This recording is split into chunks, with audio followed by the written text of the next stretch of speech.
J'adore Tortue Ninja, je me déguisais en elle quand j'étais petit, j'en ai fait la référence principale de ma chaîne et je connais même des pubs très sombres où elles apparaissent. Si vous saviez ce que j'ai tapé sur YouTube pour tomber sur ça. Mais je dois vous avouer un truc, c'est que même si j'ai vu les deux premières séries animées, j'ai jamais regardé celle de 2012. Oui bon, ça va. Et je sais que c'est de très loin votre préféré. Par contre, les 8% là, je vais vous retrouver. Quoi qu'il en soit, j'ai décidé qu'il était temps de remédier à ça et d'aller voir cette série que vous avez l'air d'adorer. Et comme ce serait dommage de faire ce voyage seul, je vous propose qu'on aille voir ensemble ce qui se passe sous nos pieds, là où vivent les Tortues Ninja.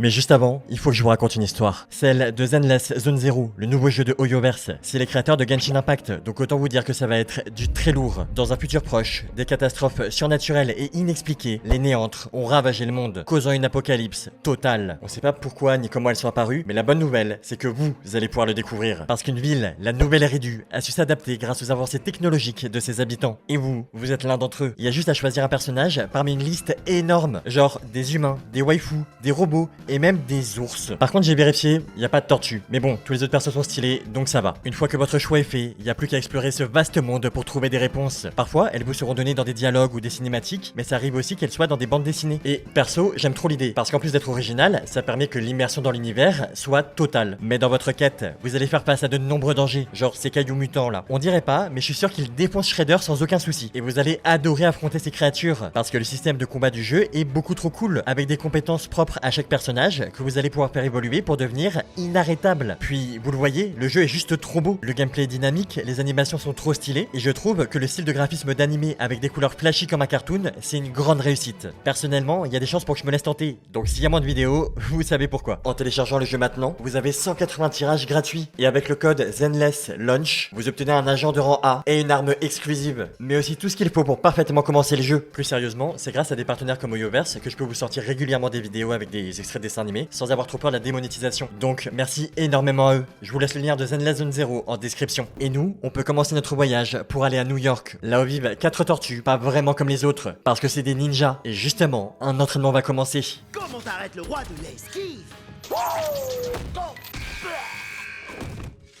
Comme ça?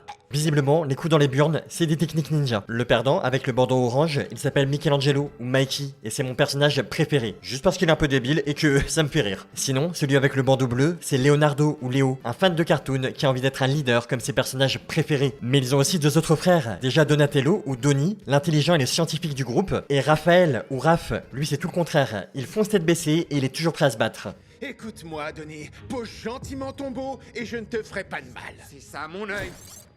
Ok, aïe, je me rends. Aïe. Après, il fait le gros dur, mais suffit de voir comment il regarde sa tortue de compagnie pour voir que c'est pas vraiment le cas. Mais ces 4 frères, ils n'ont que 15 ans. Ils passent leur journée à jouer aux jeux vidéo ou à faire du skate dans le salon. Donc, il faut quelqu'un pour les cadrer. Et celui qui joue ce rôle, c'est leur père, Maître Splinter.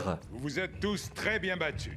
Mais je suis le plus fort. Chacun progresse à son rythme, Raphaël. Il n'y a ni gagnant ni perdant dans cette maison. Peut-être que comme moi, vous vous demandez comment un rat peut avoir des tortues comme fils. Je veux dire, physiquement, il y a beaucoup de questions qui se posent. Pour avoir une réponse, il faut faire un bond de 15 ans dans le passé, à une époque où Splinter, c'était encore un humain. Il venait juste d'acheter 4 bébés tortues dans une animalerie, quand sa vie a brusquement changé. Il a croisé la route d'un homme très étrange. Et comme Splinter, il était déjà un maître en arts martiaux à cette époque, il a pris son courage à deux mains et il l'a suivi pour savoir ce qu'il trafiquait. Et c'est là qu'il a vu un liquide vert vraiment bizarre. Malheureusement, Splinter, il s'est fait repérer à cause d'un rat, et les hommes en noir s'en sont pris à lui. Vous nous avez vus à cet endroit, alors vous ne quitterez plus jamais cet endroit. Le problème, c'est qu'ils se battent beaucoup mieux qu'ils parlent. Et dans l'affrontement, la fiole qui contient le liquide vert a volé et s'est brisée. Les tortues sont tombées dedans, et pendant qu'elles devenaient un peu plus humaines, Splinter, lui, le devenait un peu moins. Cet accident a marqué le début de notre vie ensemble. C'est la mystérieuse substance contenue dans ce tube de verre qui, d'une certaine façon, nous a donné naissance. Depuis, ils habitent tous les 5 dans les égouts et les tortues ne sont jamais remontées à la surface. Mais maintenant qu'elles ont 15 ans et que Splinter leur a appris à se battre, elles ont envie d'aller voir ce qui se passe en haut. Et regardez-les, c'est impossible de leur dire non. Leur père va quand même les prévenir, parce qu'à la surface, il y a de nombreux dangers. Et pensez à faire un tour au petit coin avant de partir. Les toilettes des hommes sont dégoûtantes. Sensei. C'est pas faux, mais ça va pas décourager les tortues qui peuvent découvrir notre magnifique monde. Ça fait envie. Mais les tortues, elles adorent ce qu'elles voient. Et c'est leur jour de chance, parce qu'elles croisent un livreur qui laisse tomber une pizza de Mr. V. Sérieusement, osez dire que c'est pas les mêmes. Nos héros goûtent, et ils adorent ça. C'est à partir de là qu'ils deviennent les immenses fans de pizza qu'on connaît. Plus tard, en se baladant discrètement sur les toits, ils tombent sur 2 humains, Kirby O'Neill et sa fille, April. Je crois que c'est la plus jolie fille que j'ai jamais vue. Tu sais que c'est une humaine, c'est pas vraiment possible. Après, on n'a pas vraiment le temps de s'arrêter dessus, parce que April et son père se font agresser par des types en noir, et les tortues décident évidemment de leur venir en aide. Mais le combat est bizarre, c'est comme si les agresseurs, ils étaient vides à l'intérieur. Puis surtout, ils sont vraiment très forts. Sérieusement, c'est qui ces mecs? C'est quoi ce machin? C'est pas humain!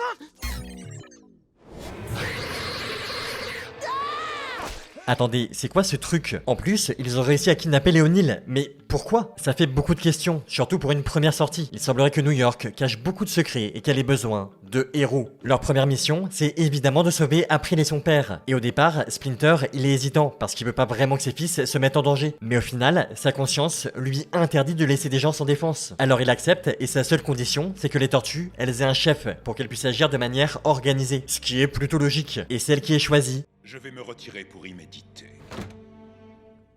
Ce sera Leonardo. si vous vous demandez pourquoi lui, bah c'est juste parce qu'il a demandé. Eh, j'ai pas dit que ce rat, il prenait que des décisions sages et logiques. Bref, en ville, le ninja, il tombe sur un camion très suspect. Et à l'intérieur, il y a un liquide qu'on a déjà vu. Ça, c'est le mutagène qui a transformé nos tortues il y a 15 ans. Donc, il y a fort à parier pour que les mecs en noir qui ont agressé Léonil, ce soient les mêmes que ceux qui ont agressé Splinter il y a plusieurs années. Nos héros demandent très gentiment au livreur pour qui il travaille. Ça, c'est la manière douce. Et le mec, il révèle que ses patrons, ils s'appellent les Krang. Il sait aussi qu'ils veulent enlever tous les scientifiques de la ville. D'ailleurs, le père d'April, c'en est un. La dernière info qu'il leur donne, c'est l'emplacement du repère des méchants. Bon bah, on sait ce qu'il reste à faire. Une fois infiltrées, les tortues, elles découvrent qu'en réalité, il y a énormément de Krang. Et surtout, ils sont très bien installés. Ok, ils sont pas si forts que ça. Mais clairement, on est sur une invasion extraterrestre qui a lieu dans le plus grand des calmes et personne n'a l'air au courant. En plus, on découvre qu'ils ont vraiment énormément de mutagènes, sans qu'on sache pourquoi. Finalement, les tortues, elles retrouvent April et Corby. Mais pour une raison obscure, les Krang les transfèrent ailleurs en hélico. Et là, ce truc vraiment pas beau apparaît. Ça, c'est le livreur de tout à l'heure. Et on comprend qu'il faut vraiment pas être exposé au mutagène. En plus, il est nul, il a vraiment rien pour lui. Mais la mission principale, c'est pas de battre cette espèce de mauvaise herbe. Je vous rassure, Donnie arrive à libérer April. Mais malheureusement, Kirby n'a pas eu la même chance. Tout ce que peuvent faire les tortues, c'est lui promettre de tout faire pour libérer son père. Merci, mais vous n'avez pas à vous en mêler. Si, c'est notre devoir. Plus tard, Splinter va la prendre sous son aile parce qu'il a vu de grandes capacités en elle. Il a envie de la former à devenir Kunoichi, en gros une femme ninja. Ce qui va pas être de trop parce que là, on a une invasion alien, un mutagène qui peut transformer n'importe qui en monstre et un père qui a été enlevé. Ça fait beaucoup, mais c'est pas fini.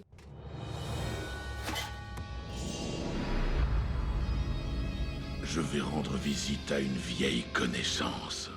Je vous présente Shredder, le chef du clan des foot et un danger peut-être encore plus grand que les Krang. Parce que la vieille connaissance en question, c'est Splinter. Tous les deux, ils viennent de deux clans rivaux qui se faisaient constamment la guerre. Mais lors d'un affrontement, le père de Splinter, il est tombé sur un bébé. Il savait très bien que c'était le fils d'un ennemi, mais il l'a recueilli et élevé comme si c'était le sien. Splinter et Shredder sont alors devenus bien plus que des amis. C'était de véritables frères. Mais l'amour d'une femme les a séparés. Ils étaient tous les deux amoureux de la même, mais elle a choisi Splinter. Shredder était fou de rage et il a lancé une attaque sur la maison du couple. Ce jour-là, Splinter n'a pas perdu le combat, il a perdu bien plus, sa femme et l'enfant qu'ils avaient eu.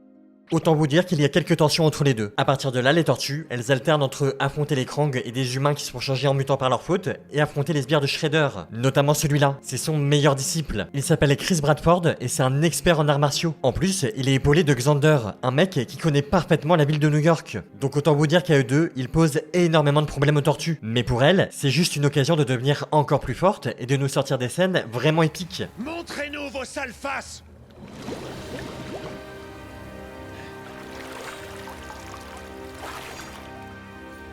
On est pris au piège. Elles sont trop stylées, évidemment que je suis fan. Et bien sûr, elles gagnent. D'ailleurs, quelques temps plus tard, Chris et Xander, ils vont être exposés à du mutagène et devenir cette espèce de poisson inadapté à la vie. Ça, c'est Xander. Et Chris, lui, il a eu un peu plus de chance. Il est devenu ce chien beaucoup trop mignon. Ouais, va falloir s'y faire parce que c'est pas rare que les personnages, ils changent complètement de physique. Mais dans le cas des tortues, c'est plutôt mentalement que les évolutions se font. Parce que ce que j'aime avec cette série, c'est qu'elles apprennent de vraies leçons, qui les poussent à devenir meilleures. Raph, par exemple, il apprend à mieux contrôler sa colère. Léo, il devient petit à petit un vrai chef. Donnie, il commence à moins réfléchir et un peu plus agir, un peu comme Mikey. Apprends à mettre ta pensée en suspens et à fonctionner sans y avoir recours. C'est ce que fait Michelangelo. Oui, je sais, mais ça semble tellement naturel de ne pas penser pour Mikey. Ça se fait tellement pas, mais en même temps je peux pas dire qu'il a tort. D'ailleurs, sa leçon à lui, ça va justement être de moins se disperser. Et presque à chaque fois, ces leçons, elles vont venir de Splinter. Parce que même si c'est pas biologiquement leur père, sur tous les autres plans, il l'est totalement. Et apprendre à ses fils à devenir de meilleurs ninjas, c'est clairement nécessaire. Parce que les adversaires se font de plus en plus nombreux. Il y a pas juste les Foot et les Krang. Par exemple, il y a aussi 2 scientifiques.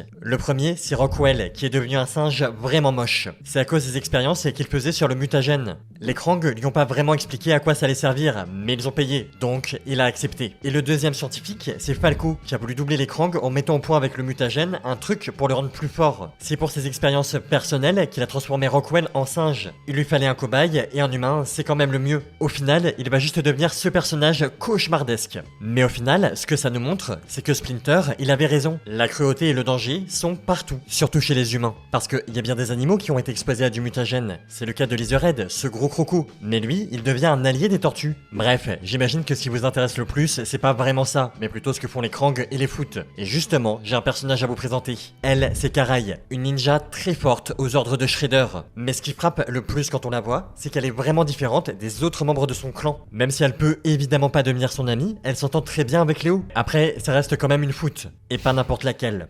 Rendez dingue. C'est normal qu'il me rende dingue puisque c'est mon père. Shredder est le père de Karai. Et je sais que c'est une info importante, mais on n'a pas vraiment le temps de s'attarder dessus. Parce qu'il y a aussi du mouvement du côté des Krang. Ils sont mis à récolter l'ADN d'énormément d'espèces et d'humains, notamment celui d'April. On sait pas pourquoi, et leur but, il est toujours extrêmement flou. Sûrement qu'ils veulent envahir la Terre, mais j'arrive pas vraiment à comprendre comment. En fait, la réponse, elle arrive très tard. Les tortues comprennent que les Krang, ils ont une base dans la tour TCRI, c'est la plus grosse de la ville. Une fois sur place, elles constatent qu'il y a bien tout un étage qui leur appartient. Et il est totalement recouvert d'une fumée verte qui est toxique pour nous, mais qui, eux, leur permet de respirer. Cette substance, c'est le mutagène. Et là, on comprend pourquoi ils en importent de si grosses quantités sur Terre. Le fait que ça transforme les êtres vivants en monstres, c'est juste un effet secondaire. Eux, ça leur sert simplement à respirer. Le point positif, c'est qu'ils peuvent en mettre que dans des endroits restreints. Mais il y a fort à parier que leur objectif, sur le long terme, c'est de transformer tout l'air de notre planète en gaz qu'ils peuvent respirer. C'est d'ailleurs pour ça qu'ils enlèvent des scientifiques, pour les forcer à trouver comment on peut faire ça. Aussi, ça veut dire que ça se confirme, ils sont bien là pour coloniser la Terre. Et ça a déjà commencé. Parce qu'ils ont fabriqué un portail qui mène à la dimension X, à savoir la dimension d'où ils viennent. Et justement, une créature est en train d'en sortir. Ce gros golem là, il est juste trop fort. Imaginez s'ils sont plusieurs centaines à débarquer sur Terre. Pour cette fois, c'est Lizardhead qui se sacrifie en rentrant dans le portail avec lui. Mais ça pourra pas toujours être le cas. Oui, ce portail, il va être fermé, mais il y a fort à parier que si les Krang, ils ont pu en faire un, c'est pas très compliqué pour eux d'en faire d'autres. Aussi, une fois rentrés, les tortues, elles ont le droit à d'autres révélations encore plus graves. Leur cible, c'était moi?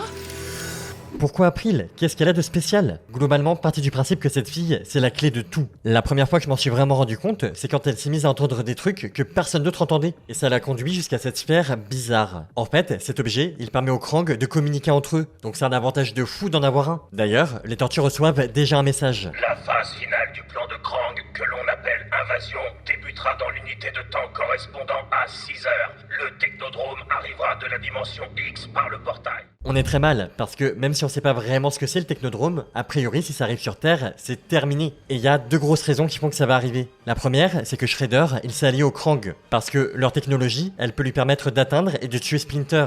Et en échange, les aliens, tout ce qu'ils veulent, c'est que April soit capturée. Ouais, encore elle. La seconde raison, c'est que Kirby a été libéré. Mais il est sous le contrôle mental des Krang, qui le poussent à piéger sa propre fille. Au final, c'est les Ninja Foot qui la kidnappent. Et quand Kirby retrouve ses esprits, il peut juste constater ce qu'il a fait. À partir de là, il y a 2 actions simultanées qui sont lancées. Les tortues vont essayer d'empêcher que le technodrome arrive sur Terre. Et leur maître va tout faire pour libérer April des griffes de Shredder.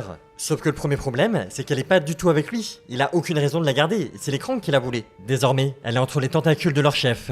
Krang premier. Tout ce que Shredder voulait, c'était obliger Splinter à venir pour l'affronter. Son envie de vengeance, elle est plus forte que tout le reste. Il est prêt à sacrifier la Terre si ça peut lui permettre de vaincre son ancien ami. Aussi, pendant le combat, il lui révèle quelque chose de surprenant. Puisque tu m'as pris quelque chose, j'en ai fait autant en te prenant ta fille. Mais du coup, est-ce que ça veut dire que Karai, c'est sa fille qu'il pensait morte? En réalité, il y a 15 ans, Shredder l'a épargné. Il a préféré l'élever en lui faisant croire qu'il était son vrai père et que c'est Splinter qui a tué sa mère. C'est sûrement une des pires trahisons qu'on puisse faire à quelqu'un. Après avoir entendu ça, Splinter n'est plus en état de se battre et il préfère mettre fin au combat. On va lui laisser un peu de temps pour se remettre. Parce que ailleurs, il y a toujours des affrontements. Entre temps, les tortues, elles ont réussi à détruire le nouveau portail des Krang. Mais malheureusement, un peu trop tard. Le technodrome arrive sur Terre. Et April est à l'intérieur, parce que c'est son énergie mentale qui l'alimente.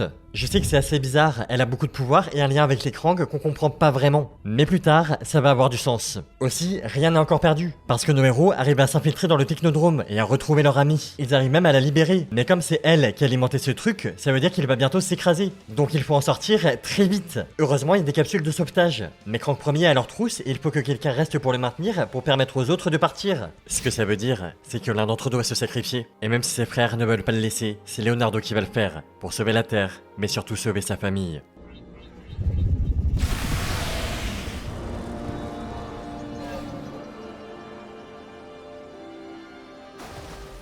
Il a toujours rêvé d'être un héros, et aujourd'hui, il en est véritablement un. Après, j'ai pas dit qu'un héros ça devait forcément mourir. Je sais pas comment il s'en est sorti, mais la victoire est totale, et c'est le plus important. Qui a sauvé le monde? On a sauvé le monde! J'ai dit qui a sauvé le monde? On a sauvé le monde! J'ai dit... C'est bon, on a compris. Finalement, la seule personne qui n'est pas vraiment heureuse, c'est Splinter, parce que c'est comme si on lui avait retiré sa fille une deuxième fois. Et la vérité, c'est qu'il va devoir vivre avec ce sentiment pendant plusieurs longs mois, parce que pendant tout ce temps, il se passe plus rien. Shredder est planqué quelque part, et les Krang qui ont survécu, ils ont pas l'air décidés à bouger non plus.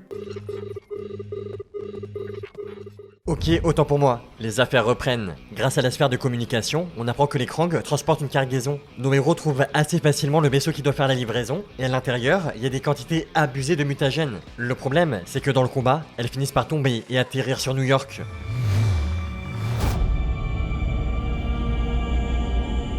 Kirby est malheureusement touché, et il va muter en chauve-souris monstrueuse. Après, il devient pas vraiment méchant. D'ailleurs, il essaie de rester avec sa fille.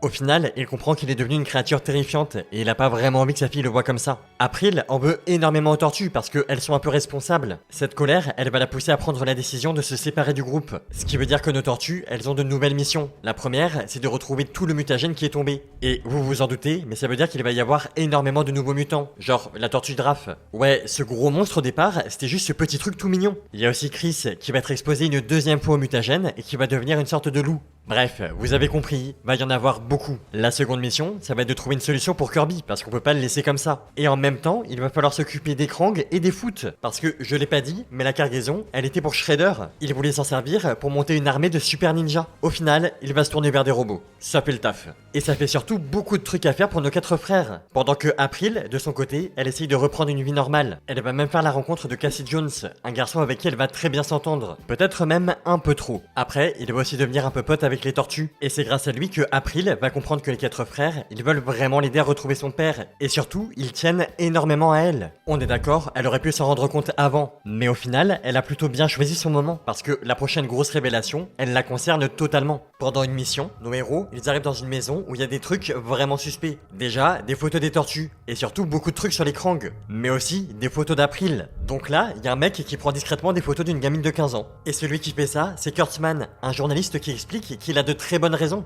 Depuis un petit moment, il enquête sur les Krang, et il a trouvé énormément d'infos sur eux. Déjà, il semblerait que leur invasion, elle ait commencé il y a plusieurs siècles. Depuis tout ce temps, ils se servent du mutagène pour vivre sur Terre. Mais leur objectif principal, c'est de la coloniser. Et pour ça, on sait qu'il faut qu'ils transforment l'air en gaz qu'ils peuvent respirer. Sauf que pour faire ça, ils ont besoin d'ajouter un ADN humain très précis à leur mutagène. Et ça fait des millénaires que ces aliens, ils tentent de le trouver. Mais un jour, ils ont réussi à le fabriquer. Et l'enfant qui porte cet ADN, c'est April. Sa mère a été enlevée par les Krang avant sa naissance. Et ils ont mené des expériences sur elle. C'est pour cette raison que April, elle est si spéciale et qu'elle a des facultés particulières. Par exemple, je vous l'ai pas dit, mais elle peut aussi faire ça. Vraiment, à chaque épisode, elle devient juste trop forte. Mais visiblement, sa mère, elle a réussi à s'enfuir ou quelque chose comme ça. Parce que les extraterrestres, ils n'ont pas l'ADN d'April. Ou plutôt, ils ne l'avaient pas. Parce que, pour rappel, depuis peu, ils ont mis les tentacules dessus. Ce qui veut dire que plus rien ne les empêche de transformer notre Terre. Ok, petit moment anecdote. Est-ce que vous saviez que le mutagène, il est fait grâce à un liquide qui sort de gros vers bien dégueulasses? Et c'est ce truc-là qui va se répandre sur la planète?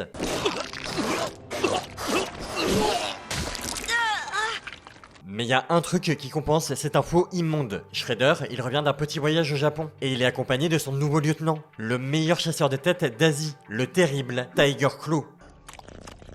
On dirait pas forcément, mais je vous jure qu'il est très fort. Et c'est pas la seule recrue de Shredder, parce qu'il a aussi demandé à Baxter, un scientifique que les Tortues Ninja ont déjà affronté, de lui fabriquer une armée de mutants. Mais disons que c'est pas vraiment concluant. Et au final, c'est Baxter lui-même qui va devenir un mutant. Heureusement, du côté des tortues, ça va un peu mieux. Donatello, c'est vraiment un scientifique incroyable, parce qu'il vient de mettre au point un rétro-mutagène, ce qui permet à n'importe qui est devenu un monstre de récupérer son corps d'origine. Le problème, c'est que ça demande des quantités astronomiques de mutagènes pour en créer, et il en a tout juste assez pour retransformer Kirby. C'est déjà ça, au moins, après il peut retrouver son père. Et c'est pas la seule. Karai, elle commence sérieusement à avoir des doutes sur la vraie identité de son père, donc elle se décide à aller voir Splinter, et là, elle comprend. Elle n'a jamais été la fille de Shredder. Et d'ailleurs, son véritable nom, c'est pas Karai, mais Miwa. Maintenant, la question, c'est de savoir si elle va rester avec son père biologique ou elle est avec celui qui l'a élevée. Deviens celle que tu as envie de devenir. Ne laisse personne décider à ta place. Son choix est fait. Désormais, elle est une combattante du bien. Cette trahison, elle va lui valoir un petit séjour dans la prison des foot. Mais tranquille, elle va vite être libérée par sa nouvelle famille. D'ailleurs, elle se sent vraiment bien avec eux. Pour la première fois, elle est heureuse. Mais elle garde en elle une profonde colère. Elle veut se venger de l'homme qui a assassiné sa mère et qui lui a menti pendant toutes ces années. Elle veut tuer Shredder de ses propres mains. Alors elle va le voir pour l'affronter, mais comme on pouvait s'y attendre, elle ne fait pas le poids. C'est lui qui lui a appris à se battre. Il connaît la moindre de ses techniques. Elle ne peut simplement pas gagner. Shredder la met alors au-dessus d'une cuve de mutagène pour forcer Splinter et les tortues à venir la sauver. Finalement, un combat éclate et le pire scénario arrive. Miwa! Karai!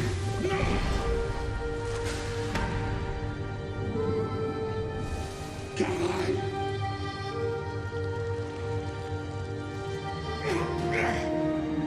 Miwa! Miwa est devenu un serpent mutant contrôlé par ses pulsions de prédatrice. Un sentiment profond que Splinter n'avait pas connu depuis longtemps ressurgit en lui. Il est rongé par la colère. Et sa fille finit par disparaître une nouvelle fois devant ses yeux. Nos héros n'ont plus de raison de continuer ce combat. Et même si c'est dur, il va falloir se relever parce que d'autres aventures les attendent. Et la suivante est un peu plus positive parce que Lizard revient dans notre monde. Mais si, l'espèce de croco mutant qui était devenu pote avec Michelangelo. En vrai, c'est pas une info capitale, mais c'est le seul truc un peu joyeux que j'ai trouvé parce que la suite, disons qu'elle est compliquée. Shredder, il s'est une nouvelle fois lié au Krang, et il leur demande de l'aider à récupérer Miwa, parce qu'au fond, il tient un peu à elle. Il aimerait aussi qu'il l'aide à tuer Splinter, et en échange... À condition que Shredder accepte d'aider Krang à conquérir la ville que l'on nomme New York, et qu'il l'aide ensuite à conquérir le monde entier. Rien que ça. Ce que vont faire les Krang, c'est trouver l'emplacement de la cachette des tortues grâce à un espion. De cette manière, elles ne peuvent pas éviter le combat. Et le premier à en payer le prix fort, c'est Léo.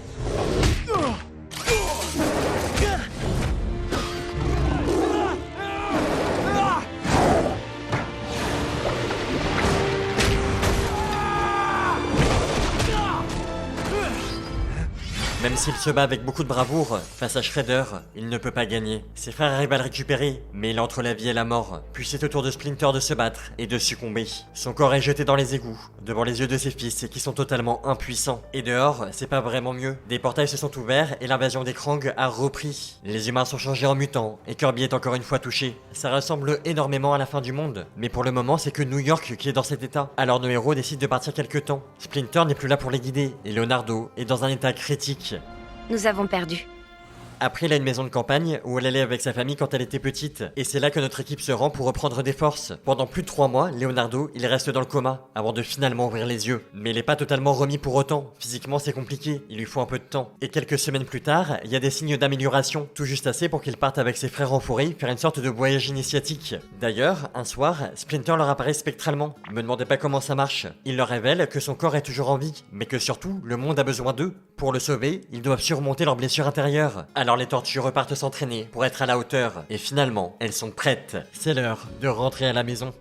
Attention, New York, on arrive! Nos héros arrivent à s'infiltrer en passant par les égouts. Et grâce à April, ils localisent Splinter. Mais la solitude et le désespoir l'ont rendu fou. C'est devenu une véritable bête sauvage. Enfin, ça dure pas vraiment longtemps, parce que April, elle peut littéralement tout faire avec ses pouvoirs. Même lui redonner la raison. Je sais que j'ai dit en début de vidéo que c'était la clé de beaucoup de choses. Mais là, c'est un peu abusé. Sinon, il y a un autre problème qui se pose. C'est que leur planque, elle est connue par Shredder. Donc ils ne peuvent pas y retourner. En plus, il est devenu encore plus dangereux en recrutant 2 types. Et évidemment, il les a transformés en mutants. Donc il faut trouver une nouvelle planque. Et ils choisissent la pizzeria du coin. Vous vous en doutez, c'est Michelangelo qui a eu l'idée. Mais bon, l'essentiel, c'est que ça marche. Ils sont tranquilles pendant quelques temps et Donnie a même le temps de refaire un peu de rétro-mutagène. Maintenant, l'objectif, c'est de retrouver Miwa et lui rendre sa forme humaine. Sauf que c'est pas si simple que ça, parce qu'une fois que les tortues l'ont localisé, elles se rendent compte que leur produit, il ne marche pas du tout.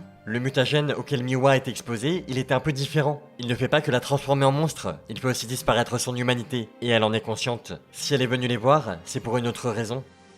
Je voulais vous dire au revoir à tous. Ouais, c'est un peu dur, mais je vous rassure, elle va pas vraiment rester comme ça. Peu de temps après, elle est kidnappée par Shredder, puis Baxter, qui est devenu une mouche, lui a rendu sa forme humaine. Le seul problème, c'est qu'il a aussi trouvé un moyen de contrôler son esprit.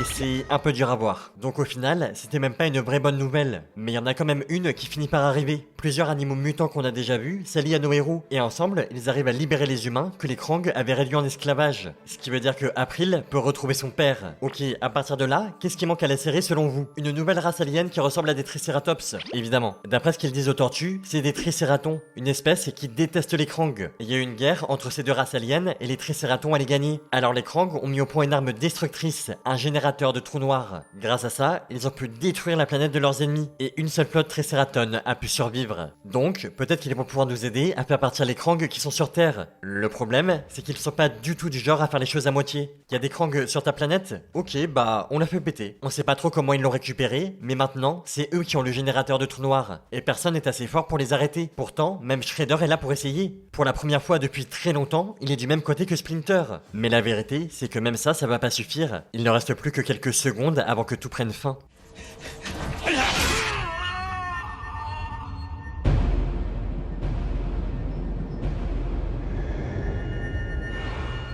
Shredder a préféré faire passer sa vengeance personnelle avant tout le reste. Et pendant que Splinter s'éteint dans les bras de ses fils, la Terre commence à disparaître. Attendez, c'est quoi ça? Il est à qui ce vaisseau? Dépêchez-vous, le temps presse. Nos héros ont pas vraiment le choix, alors ils le suivent. Le monde est en train de disparaître devant leurs yeux, mais au moins, ils ont pu s'enfuir. Et tant que eux, ils sont en vie, tout peut arriver. D'ailleurs, je l'ai pas dit, mais leur sauveur, c'est le professeur Honeycutt. Et il leur annonce que c'est que le début de la plus grande aventure de leur vie. Déjà, cette boîte de conserve, elle est capable de remonter dans le passé. Ouais, au final, tout ça pour ça. Mais même si on est 6 mois avant le drame, il y a absolument rien qui va empêcher que ça se reproduise. Donc, il faut agir. Si vous vous rappelez bien, je vous ai dit que la machine à trous noirs, au départ, elle appartenait aux Krang. En réalité, il y a bien eu un moment où ils l'ont perdue. Elle s'est brisée en 3 parties qui ont été éparpillées dans la galaxie. Et il y a 6 mois, les Triceratops, ils les avaient pas encore récupérées. Donc, faut juste mettre la main dessus avant eux et la planète sera sauvée.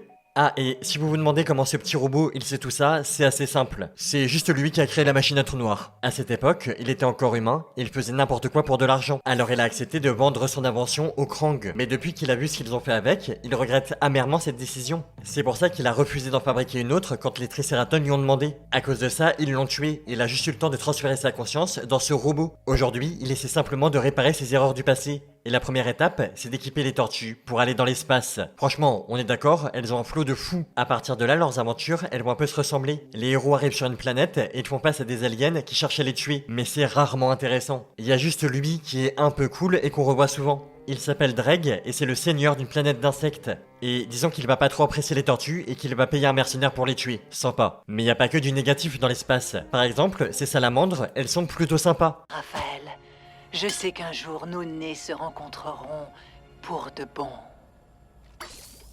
Eh bah ça va, on ne gêne pas trop. Bref, notre équipe, elle arrive à plutôt facilement trouver la première pièce du générateur. Mais malheureusement, c'est les Triceratops qui la récupèrent avant eux. Mais bon, j'ai pas vraiment envie de m'attarder sur ça, parce qu'il y a un truc que je veux vraiment vous montrer, et ça se passe dans une autre dimension. Je suis obligé de vous en parler, parce qu'on voit les tortues du tout premier cartoon, celui des années 80. Et ça, c'est vraiment ma came. Sinon, notre équipe, elle récupère quand même le second fragment du générateur, puis le troisième. Mais à cause d'une alliance entre les Triceratops et Dreg, ils les gardent pas très longtemps. Et ce que ça veut dire, c'est que plus rien n'empêche l'histoire de se répéter. C'est pour ça que je suis passé un peu vite sur cette partie des aventures des tortues. Parce qu'au final, on revient au même point. Le même combat va encore avoir lieu. Sauf qu'en réalité, il y a quelques trucs qui ont changé. Et d'après ce que vous m'avez dit, il y a beaucoup de personnes qui n'ont pas compris le passage qui va suivre. Donc, je vais tout faire pour être le plus clair possible. Imaginez que vous puissiez remonter dans le temps. A priori, vous allez voir une version plus jeune de vous-même. Et bah, c'est exactement ce qui se passe. Les tortues, elles rencontrent leur version d'il y a 6 mois. Ce qui nous en fait 8, dont 4 qui savent déjà ce qui va se passer parce qu'elles l'ont déjà vécu. Elles peuvent prévenir Splinter avant que Shredder ne le tue.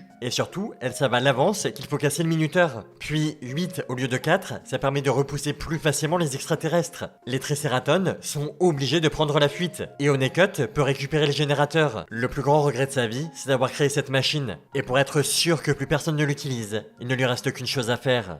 Vous êtes et resterez mes amis pour toujours. Oh non!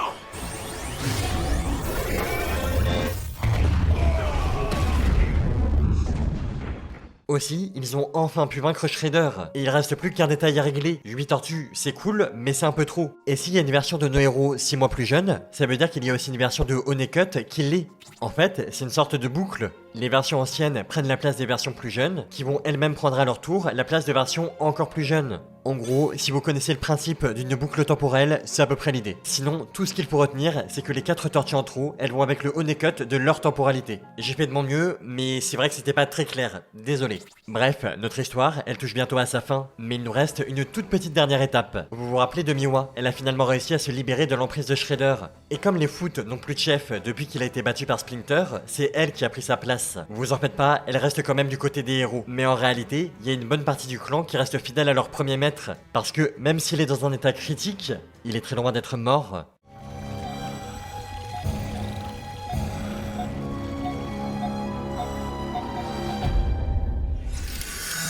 Pour sauver Shredder, il fallait le faire muter, c'était déjà un monstre. Mais là, il ne reste plus aucune humanité en lui. Et je crois que Splinter sait exactement ce qui va se passer. Parce que, presque au même moment, il a une discussion avec Léo. Il lui dit qu'il sait depuis toujours qu'il est fait pour être un leader. Si c'est le chef de l'équipe, c'est pas juste parce qu'il a demandé, mais parce que Splinter sait qu'il a un cœur pur qui guidera ses frères quand il ne sera plus là.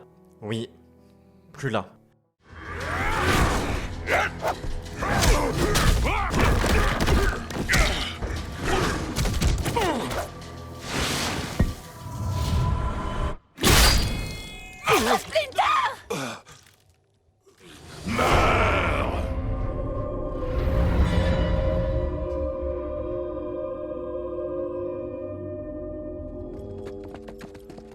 Maître!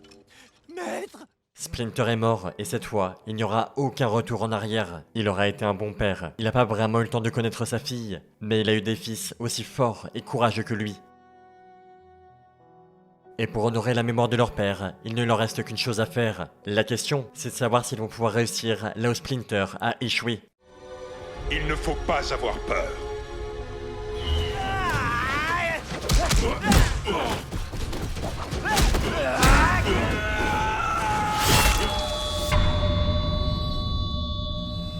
Ils l'ont fait, c'est la fin de Shredder, et par la même occasion, de notre histoire. C'était de simples tortues, et elles ont réussi l'exploit de sauver le monde, mais surtout, de créer une vraie famille. Et il y a fort à parier que, là où il est, leur père est fier de ses fils. Je sais qu'il y a une autre saison qui n'est pas canon. Dedans, les alliés de Shredder essaient de le ramener à la vie. Mais, pour moi, ce plan, il est trop beau pour pas s'arrêter là. Cette image, elle me parle. Elle fait écho à beaucoup de souvenirs. Vous savez, il y a des choses comme ça qui vous rendent triste et en même temps profondément heureux. Une forme de nostalgie qui dépasse les souvenirs qu'on a d'un dessin animé pour se mélanger à ceux de toute une époque qu'on a aimé. Et je crois que c'est aussi parce qu'elle me provoque ce sentiment que j'adore les Tortues Ninja. Encore merci à Zenless Zone Zero de nous avoir sponsorisé. Vous avez leur lien en description.